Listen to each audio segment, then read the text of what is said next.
뉴스의 현장에서 사실을 확인하는 현장 검증입니다. 지난 2022년 3월 경북 울진과 강원 동해에서 발생한 대형 산불 기억하실 겁니다.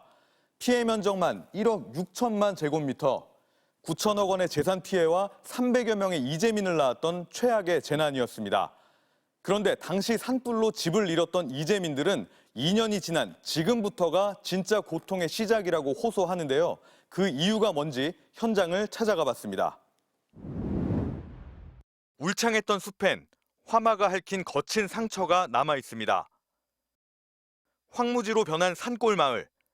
집터 옆으로 작은 컨테이너 하나가 눈에 띕니다. 산불로 집을 잃은 이재민의 임시 거주 공간입니다. 조립식 주택 내부입니다. 화장실과 주방, 그리고 작은 방 하나로만 이루어져 있습니다. 가족이 많을 경우 생활이 불편할 수밖에 없는 구조입니다. 2명 이상이면 좁죠. 시에서도 저게 주택용이 아니라 살기 힘들 거예요. 그런 식으로.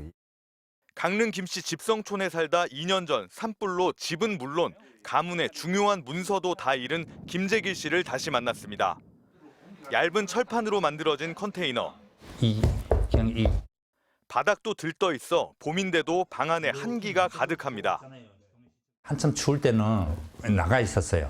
동생 집에도 가 있고 딸네 집에도 가 있고 생활할 수가 없더라고요. 사용해보니까 35만 원 나와요.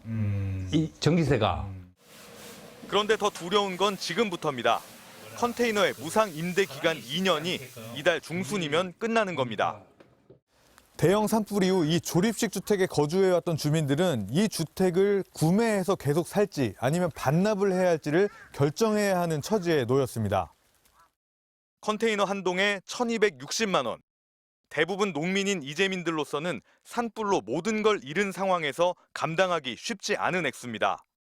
너무 비싸다고 생각하죠. 한 500 정도면 구입해가지고 조금 더 추가할 수 있어도.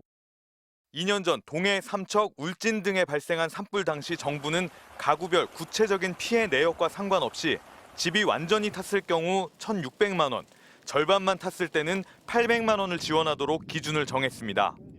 태풍, 집중호우 등 자연재난은 집을 모두 잃은 경우 5,200만 원을 지원했지만 산불은 사회재난으로 분류돼 30% 수준밖에 지원되지 않은 겁니다.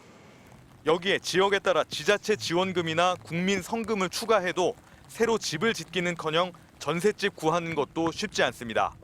갈 데가 없어요. 갈 곳이 없단 말이에요. 이걸 가져가죠. 이거 반납을 해야 되는 거예요. 결국 컨테이너라도 사야 하는데 그마저도 여의치 않다 보니 길바닥에 나앉게 되지는 않을까 하루하루 불안한 나날을 보내고 있습니다.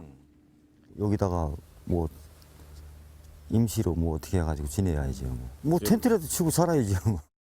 기후 변화로 대형 산불은 해마다 늘고 있지만 아직까지 개별 피해를 산정하는 기준조차 마련돼 있지 않은 상황. 집과 터전을 잃고 이제는 아예 밖으로 내몰릴지도 모를 위기에 놓인 2년 전 동해안 산불 이재민은 89세대 134명에 이릅니다. 삶의 터전을 다 잃어버린 거잖아요. 소득이 어디서 나옵니까? 그 사람들은 뭘 먹고 살아야 돼요? 현장 검증 조국현입니다.